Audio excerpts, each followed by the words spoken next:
¿Ya tú empezaste a grabar? Gente, ya tú sabes, para la música. Ya ustedes saben, Fabio L y el Necio. Lo tenemos con otra vainita, que le vamos a cantar una vainita heavy. Y le tengo a mi panita el Necio para que vean quién es. El Necio, activo, con Fabio L la diferencia. Ya ustedes saben, vamos a tener un temita que nosotros tenemos por ahí, que se llama el Pla Pla, en el cual uno le mete una vaina así, de que en verdad que te ves bien, pero no como pa' yo, todos los días gata, solo para robarte, un día date, bebé, en la noche, Pla Pla. Lo vamos a dejar ahí, ya ustedes saben. Es una vaina bacana que viene activa ahora. Lo que va a matar. Yo lo voy a dejar hablar a él porque no me quiere dejar hablar a mí.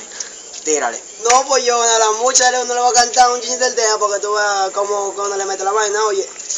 Dice así, mami chula, dime tú, echa pa' acá pa' yo darte luz. ¿De dónde estás? No te me pares que te pondré una etiqueta azul. Vamos a dejarlo ahí porque él sabe que no puede traer la lírica entera.